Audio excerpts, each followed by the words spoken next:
viewers and listeners, that has been Brother Ravi Dev, who has been a champion not just for the Indo-Guyanese, but a champion for the upliftment of all Guyanese, so that we can all live with each other. Let me remind you all, viewers and listeners, that this is Room 592 with yours truly and with Leonard Gildharie, senior journalist.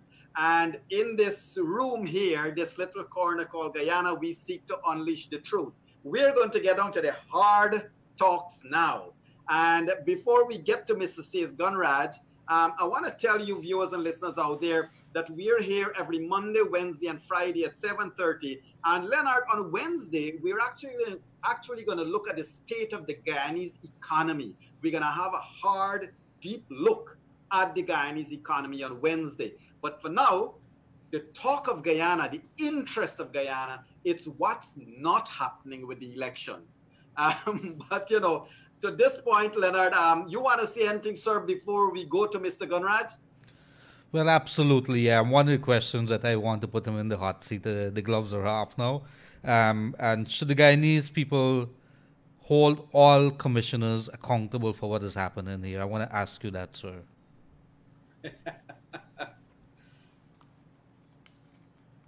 Do we hold you accountable, sir? I hold myself accountable, gentlemen, to the people of Guyana and to the Constitution, which gives birth to my office and to the Guyana Elections Commission. But more importantly, there's a picture that I take great pride in, that I have in my office. It is a picture of me taking the oath of office on the 2nd or 3rd of February 2015. And in my hand is a copy of the holy book to which I subscribe, the Bhagavad Gita.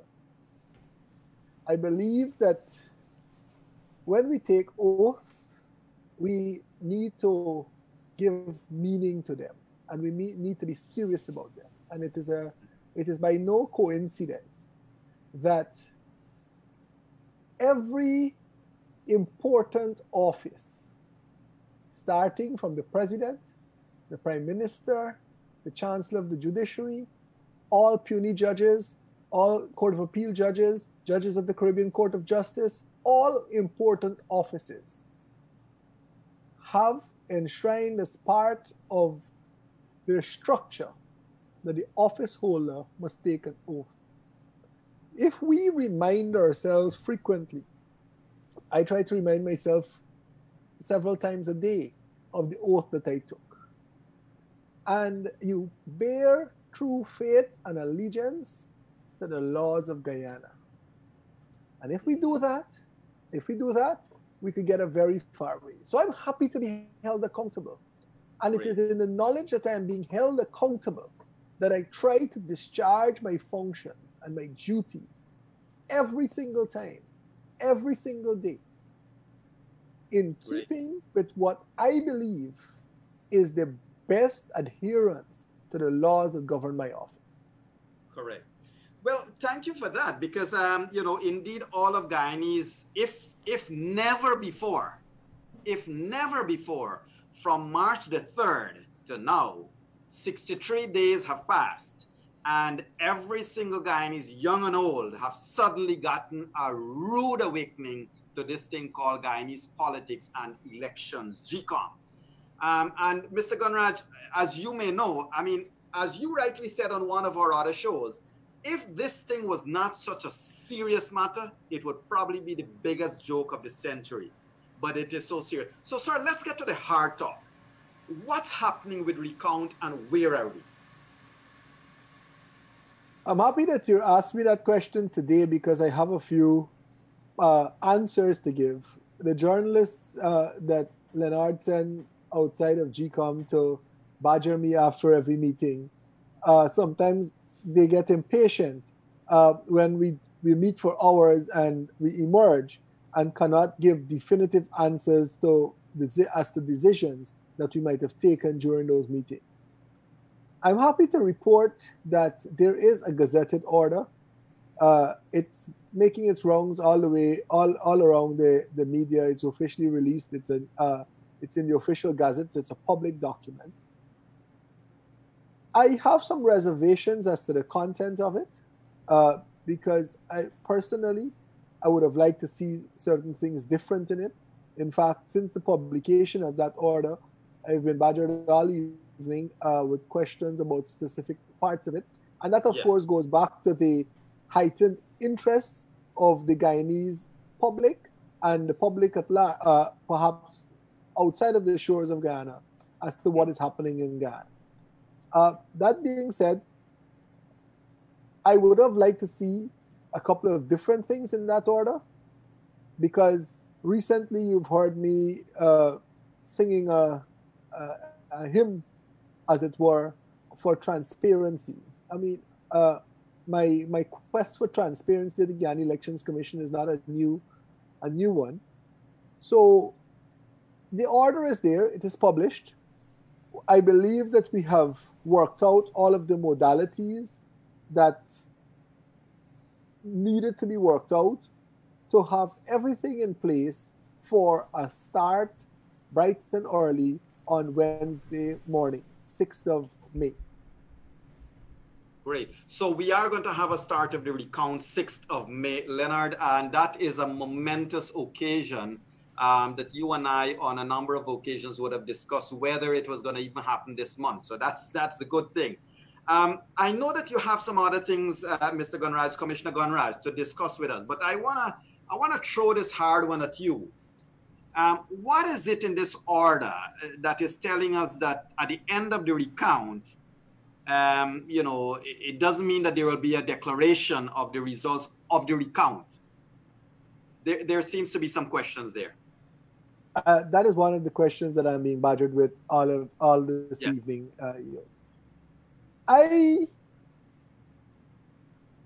As horrendous as it may appear to the average reader,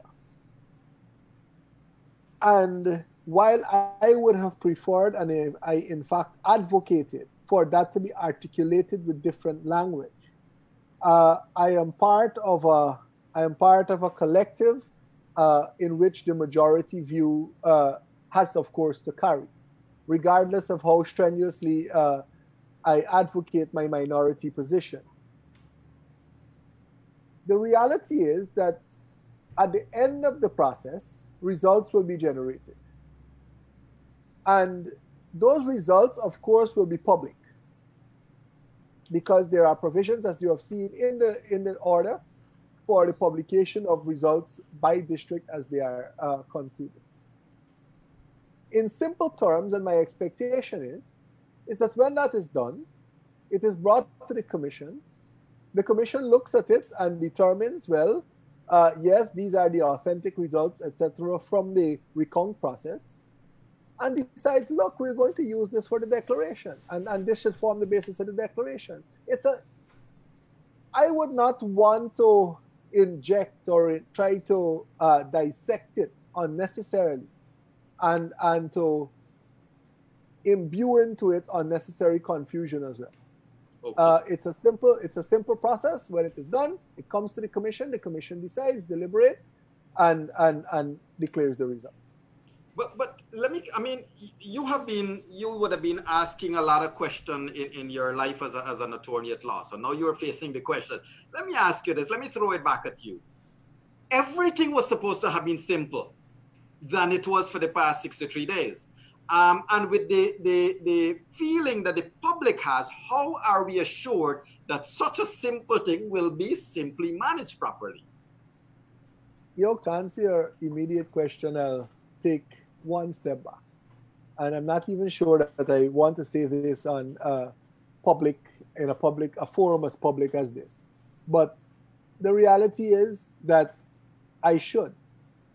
I saw a program aired last evening on Newsroom that I can't recall the title, How the 2020 Elections Were Derailed, or something to that effect was the title. Very well put together program, and it did not have too many views. It basically was a collectania of snippets from various days in this, various important days in this 63-day period that you refer to since election. I looked at it. And when I looked at it, I looked at the events. Some of them are as fresh as yesterday. And I believe that one of those hallmark events that I perhaps will live with for the rest of my life, not because of fear, or not because I was traumatized or anything. I could not believe the audacity that I will be forced out of a building under the control of an organization on which I sit on the board. Mm-hmm. And to see that, it makes me reconsider about the future of Guyana. But that's not what we're here to talk about. Mm-hmm. You said that from March 2nd to now, and perhaps even before that things were not as simple as they ought to be. I agree with you, because I keep saying this in the meeting, I keep saying this publicly, and I keep saying this to persons who I believe are competent to receive this information, that we should not have been here, not 62 days later, not 52 days later. Ravi Dev, who just left this program, said that in 2015, within 6 days, a new government was sworn in. And there was a concession by the then incumbent. Right. What we saw here, we saw deliberate attempts to thwart the will of the electorate. And you can't help but share the view that you just mentioned, that simple things have not been so simple. I dare say that this is a simple matter, and it will be dealt with in a simple manner when the time comes. Okay, great. Well, I have another perspective that I want to throw at you. That in terms of, there is a feeling out there that the chairman, Justice Claudia Singh, by virtue of the fact she said that the declaration stand until they are replaced, has effectively legitimized Mingo's declaration. Your comment, sir? I disagree. Mingo's declarations cannot be legitimized by any actions, or because you see, Mingo's first declaration was challenged and pronounced upon by the courts. And let me use a simple analogy. If you are going from point A to point B using route X, and that methodology and that entire process was challenged in the court, and the court said, well, you can't go from point A to point B, but route X must not be used. And you go right back, go from point A to point B, and you travel again down route X. Nothing changed. Nothing changed. Correct. You did absolutely nothing differently. And as a consequence, you can't expect legitimacy to be introduced into your process if you did the same thing. In fact, I wish to say that I believe that the acts of Mingo, returning officer Mingo, subsequent to the Chief Justice's ruling, were perhaps more egregious than the first. Okay. Than the first. Okay. So there is no legitimacy to be given to the declarations, or I still view them in my mind as purported declarations of Mingo. Mm-hmm. And no action. And in fact, something that we keep missing is that the chairman herself refused to consider those declarations. And even when a motion was brought by Commissioner Vincent Alexander for the commission to consider those declarations, the chairman declined to do so. Okay. And that is something that is important. Okay. So you can do life into declarations that are illegitimate. Right. So I hear you with that, and with your, I want to ask your permission here for us to just take a very short break, Leonard. Let's take a very short break. But here is my comeback question to you immediately after the short break. You allow me to prepare over the break, eh? Here is my comeback question to you. Given what you said there, that the declarations have never been legitimized, why then, sir, on GECOM's website, we can find Region District 4's declaration signed by Mingo on that website? Let's take a short commercial break. Over to you, Kevin.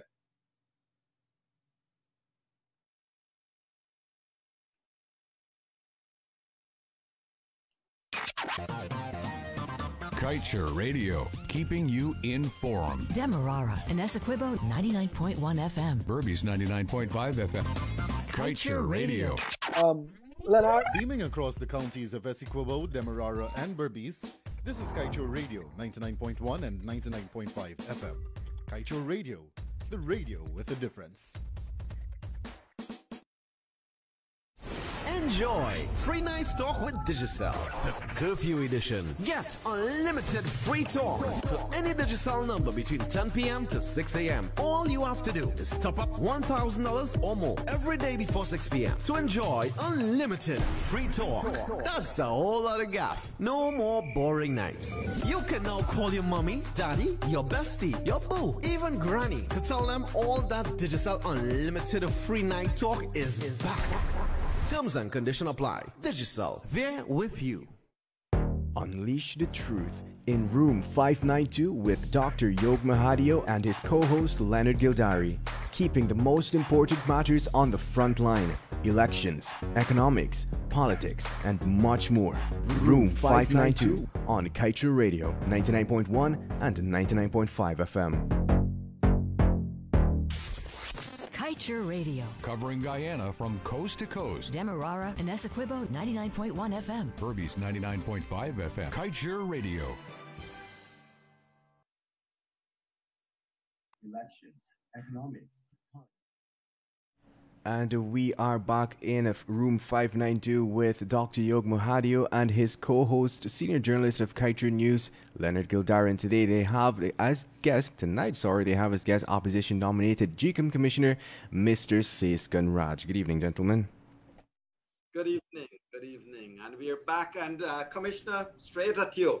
Why are the declarations, those purported declarations, up as an official document on your website, sir? That I believe, Yog, I will leave squarely at the feet of the chairman. You'll recall 2 Fridays ago, I've actually lost track of the days, so I can highlight activities by events now rather than the days. 2 Fridays ago, on behalf of my 2 other colleagues on the commission, opposition-nominated commissioners, I piloted 10 motions, 10 Yog, all 2 hands, 10 motions to the commission, one of which dealt with those declarations. And while I don't recall the specific terms of it, but one of the motions specifically requested that those declarations be declared null, void, and of no effect, etc. And you'd recall that the chairman voted against that. That being said,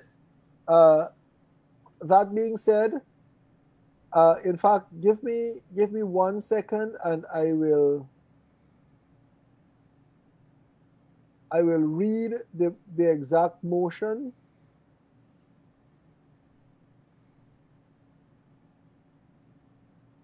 So I asked, the resolution that I asked is that the declaration of the election results of electoral district number 4 by returning officer Claremont Mingo made on the 13th March 2020, and the consequential report prepared and submitted to the commission by the chief elections officer Keith Lowenfield, pursuant to the provisions of Section 96 of the Representation of the People Act, Chapter 103, be set aside, revoked, annulled, and rescinded by the Guyana Elections Commission. The chairman voted against that motion. So my short answer is that motion remains on the website and part of the records of GECOM currently as a consequence of the chairman's vote on that motion. So should, I'm not, Leonard, this question is for you, sir.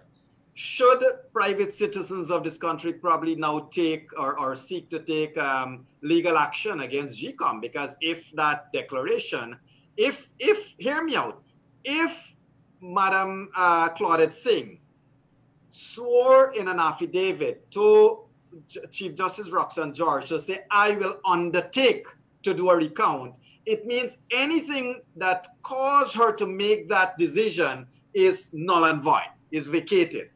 Should the citizens of this country then seek to take such action as to have the chairman vacate that or put it aside, that declaration of Mingo? Because it's worrying that it's just on the website. Leonard, that's for you, because I'm not going to put Commissioner on the spot there.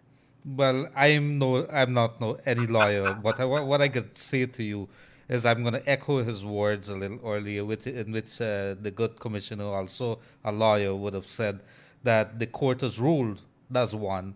And for me, it is neither here nor there. If there is a recount on the way, the recount has to go ahead and it has to be completed. With regards to whether it's on site or not, I don't believe. I think the court has ruled very clearly. And the fact also that there's a recount ongoing and there's going to be results coming out from that recount. Anything else, any other thing that is posted elsewhere does not matter to me. That's all I have to say with that. Well, Leonard, I put that at you because you're the senior journalist in the room. So, I would, you're the one along with Mr. Glenlad that will be controlling the headlines, right? So that's at your door. That's at your door, my brother. But Commissioner, come back to you. So now we have the recount on the way, set for the 6th of May. However, sir, are logistics in place to see that recount start at 8 a.m.? We know the containers got to be moved. We know that we don't know if last moment your ACCC has to be fumigated as yet. But, are you satisfied that logistics will be in place for an 8 a.m. start on 6th of May? As I'm presently advised, Yog, I have to say yes. However, I am not blind or unaware of those, I want to call them possibilities, but the fact that we experience them, I don't even want to call them possibilities anymore, because the fact remains that they have indeed happened. And yes. Jim Jones famously had at his altar a quote: "Those who forget the past are condemned to repeat it." Correct. If you look at all the pictures of the massacre, the Kool-Aid massacre, as it were, at Jonestown, and you see bodies lying there, and you see that sign: "Those who forget the past are condemned to repeat it." We could not be unmindful of the act of last minute. Well, I think it's last minute, but in a back room somewhere else, others might be saying, "Oh, that was perfectly timed."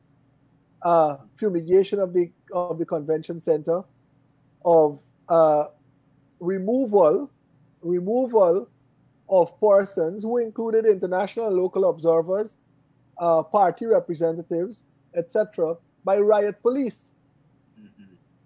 From the from the Tactical Services Unit.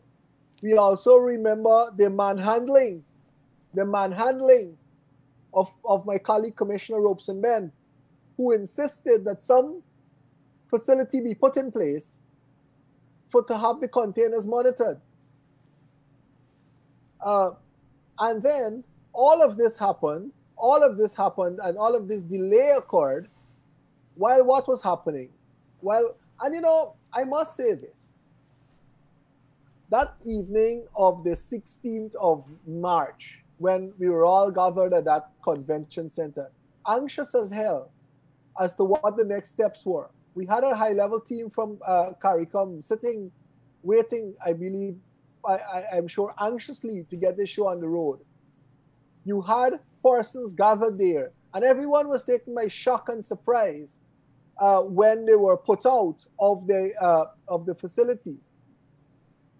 And you know, that evening, I heard a whisper that court proceedings were being prepared. And I dismissed it. I told the person, I said, are you crazy? The president and the leader of the opposition have agreed. This process is only waiting to commence. No, that's not going to happen. I dismissed it. But you know what? In hindsight, I can blame my naivety and perhaps my hope and my faith. And I'm beginning to question that faith as being misplaced sometimes. My faith in the integrity of men and women, perhaps. And that's quickly dissipating. So when you see those things, I am prepared for anything. I am trying to box the inner recesses of my mind for all the possibilities that can be pitched up at the last minute, and try to ensure that those are catered for in our discussions at the commission, etc., so that all bases are covered, so that we can make a proper start, have a credible and transparent and efficient process in a timely manner, and to have a proper outcome of this. I keep saying it.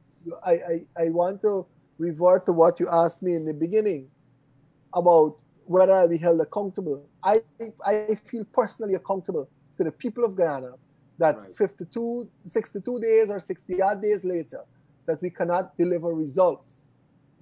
I know what my anxieties are. I could only multiply that by almost 500,000 for the people who voted, much less their connections. Right. Well, the truth is that, a lot of Guyanese are skeptical. I think one of our viewers made a comment just now.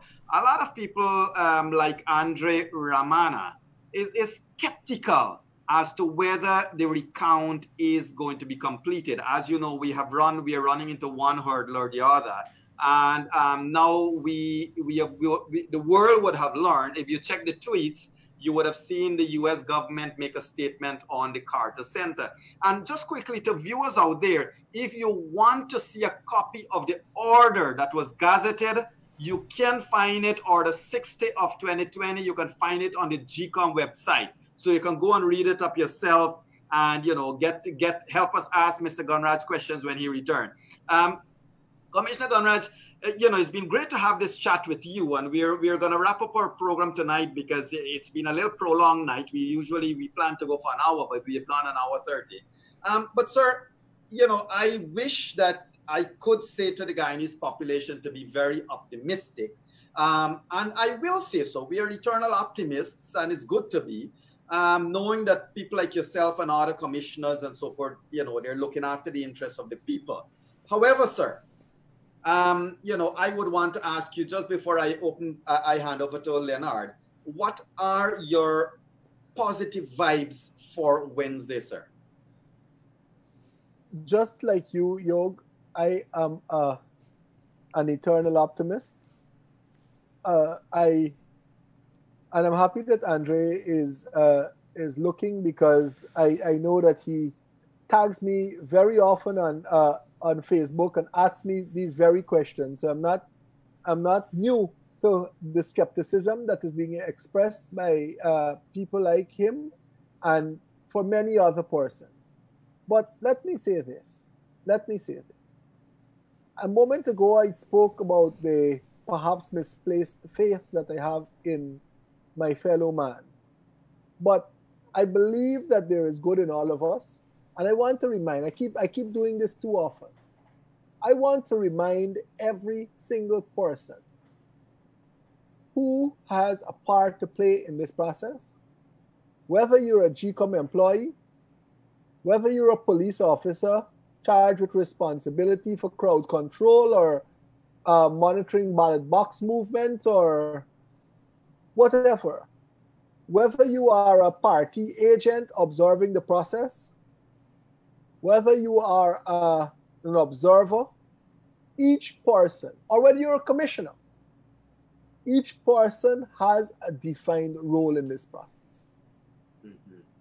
And if we examine our roles and we take it upon ourselves to execute those roles in a manner in keeping with accepted norms, decency, and within the realm of the law, we can have this process done very, very smoothly. Very, very smoothly. However, I am not unaware of elements, and it's almost every public forum that I appear on, I keep speaking about, reminding about the forces that PM Motley spoke about. And I'm mindful of those forces. And I want to remind persons who find themselves in that midst, or persons who are tempted to join those forces. Those things don't last for too long.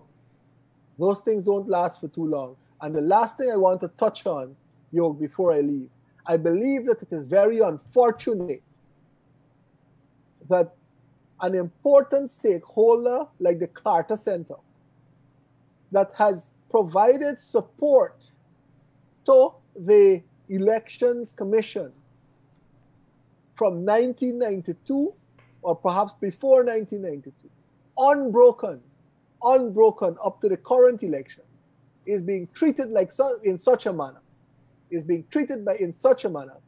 by persons who wield administrative and state authority, but persons who wish also to gain public office as an outcome of these elections. It is unfortunate to say the least. Indeed. And thank you for that, Commissioner Gunraj. Mr. Gildharie, over to you, sir. Well, just quickly, I just want to ask the commissioners, we have him here, for the the persons out there who want to know how this process is going to work. So there are 10 workstations or counting stations. How is it going to happen? Is it that, I understand, I think today there were statements about audio. It's going to be streamed live on audio. And when it comes to certain parts, maybe the tabulation process, that it's going to be video streamed. Could you give us a little rundown as to what exactly is going to happen during that day and how they're going to do the regions? Leonard, technology is evolving every day. You have security cameras in your home, and you probably have 15 cameras. They're all shown on screens.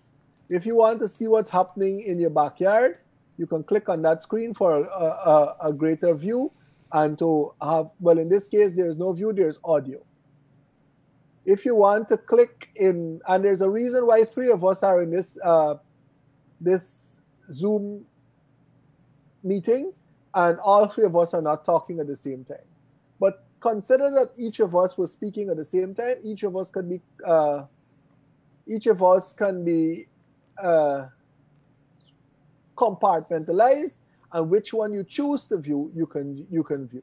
It's a very simple process. The technology has been available every single time. There are hundreds of viewers looking at this program. Every single time we emerge from the Elections Commission, and all of the major news networks now go live, including your newspaper, Leonard. Thousands of people. If you add the viewership of each of those live views. Thousands of people look at it at a moment's notice.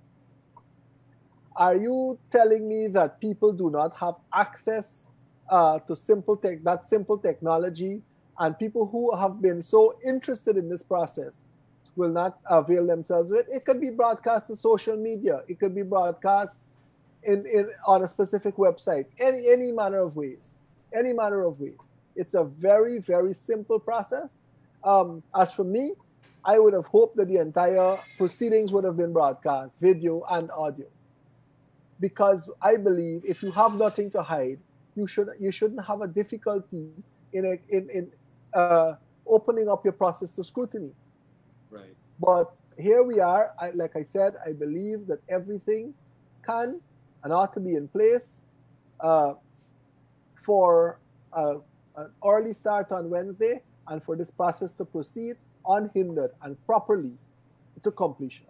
What I really wanted, including weekends and holidays.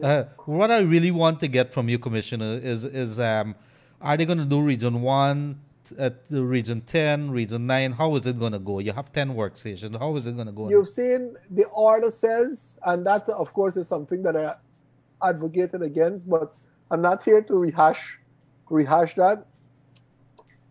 Of the 10 workstations, 2 will be assigned to Region 1, 2 will be assigned to Region 2, 3 will be assigned to Region 3, and 3 will be assigned to Region 4. That gives you a total of 10. Mm-hmm. Yes. So 2 will proceed with 1 and so forth. So if Region 1, some of the regions are all the regions are much smaller than 4. If let's say the 2 that is doing District 1, if District 1 is finished, will there be a rollover of, let's say, Region 4? No, I understand that they'll be moving to they'll move to Region 5. Oh, okay, gotcha. All right, Leonard? Well, it's over to you. Yoga, I want to say thank you very much there. As usual, Commissioner Gunraj has always expressed his willingness to be part of any kind of discussion when it comes to moving our electoral process forward. And for that, we'd have to say thank you very much, sir, for that. Because at the end of the day, Yog, we have to look at what's the bigger picture here. This is our country. Of course. We have to say it as it is. There's going to be people who are going to be angry. They don't want it to come out for some odd reason or the other. I say it's an odd reason. Maybe you would find another word. But at the end of the day, the story has to be told. Right. And before you go, Commissioner, may I, sir, impose on your kindness? I know the next 25 days are going to be extremely tough on you and the entire team at GECOM, and certainly our prayers and thoughts will be with you and all the agents and everyone at GECOM there. We certainly hope everybody gets it right. But we want to extend an invitation to you, sir, to please keep us in mind and give us an update whenever you can, whenever you have time for, a little scratch behind the ear. Know that we are here ready to open our ear to you. But thank you so much for being here tonight. Thank you, Yog, and I certainly will avail myself of that opportunity. Before I go, allow me to wish the two of you and the entire country and your viewing audience all the best for Arrival Day. We've all, and I think Ravi Dev said it very, very nicely. We've all come from somewhere, but we are here now. And none of us, I believe, is interested in going back to where our foreparents came from, maybe except for vacation or anything, if at all. Correct. This is our land now, regardless of where we have arrived from. It is our duty to build this land that we were fortunate to be born in, and take all steps to ensure its prosperity and longevity. With that, I'll say thank you, gentlemen, and have a good evening. Thank you very much. And there you have it, viewers and listeners. We have had Commissioner Sase Gunraj, who has brought us up to date on a number of things and also answered some of the heavy questions here tonight, Leonard. That has been, the question about the declaration still being on GECOM website was one that I know had bothered you and I in our private discussion. So I was glad he was able to answer that. And what he really said, Leonard, is that is totally at the feet of or the lap of the chairman. Well, absolutely, and we'd have to continue raising those questions. But I'm looking forward. There's a recount to start, and that is going to start on Wednesday at 8 o'clock sharp. It's going to go until 7 o'clock in the evening. And what is important here, Yog, is that after a long fight back and forth, we actually have this happening. The eyes of the world is on Guyana at the moment, and we need to get this right, and we need to prove ourselves that we mature people. That's right. And to our viewers and listeners out there, it's been a wonderful evening to spend. I know we had a long discussion here tonight, but it's been very interesting. We had Ravi Dev earlier come on to tell us a little bit of the Indian arrival stuff there. It's 182 years of Indian arrival. Tomorrow is Indian arrival day, Leonard. And we also had Terry come and he sang for us two tunes. What a wonderful man. I think I did a special person, a piece on him a couple of years back.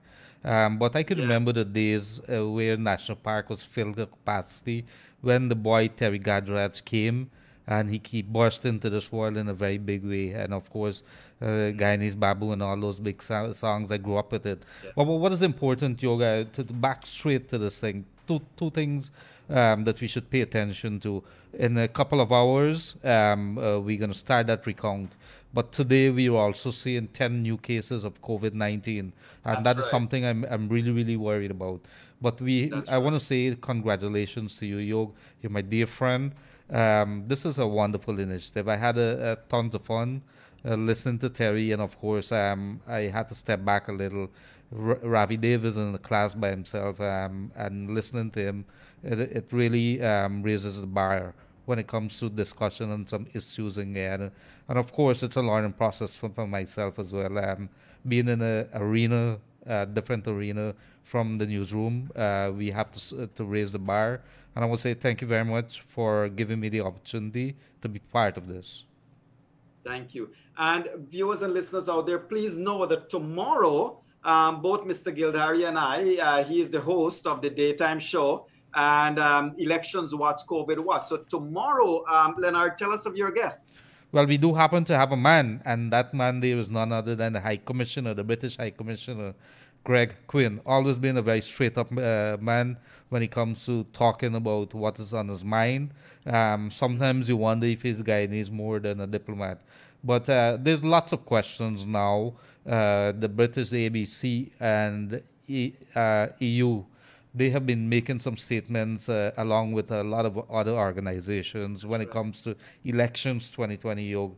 And so what is going to happen tomorrow? I can tell you one thing. We're going to talk about what happens next.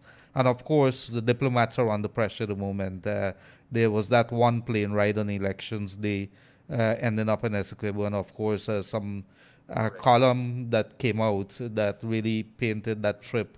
They're traversing the country or traveling around the country to observe the elections.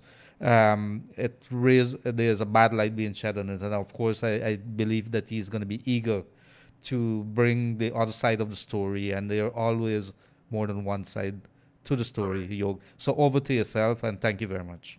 Thank you. Thank you. So viewers and listeners out there, remember tomorrow at 2 p.m., tomorrow Tuesday the 5th of May at 2 p.m., it's going to be Leonard Gildharie, senior journalist, and yours truly in Elections and COVID Watch, as we will have as our guest, one of our guests would be, His Excellency Greg Quinn, British High Commissioner to Guyana. So we are certainly looking forward. And Leonard, too, what we can tell viewers out there, not only are we going to have Mr. David, His Excellency Greg Quinn on the show, but we're also going to start to analyze the statements that have been made on the various media houses by the members of the diplomatic corps. We know that the High Commission of Canada to Guyana made some excellent statements the other day, and we're certainly going to assess all of that tomorrow and on the coming days, Leonard. What's a good thing about it, Yog, is that the gloves are off. That's one thing. And then Yog will be interviewing Gildharie and Gildharie interviewing Yog. Let's see what happens. Excitement. Great. And so as we wrap up our show tonight, Leonard, thank you for being here. Yes, and I wish to say a big hearty thank you to Kevin and Josh, our technical guys behind the scenes. They have been working hard to make the show possible.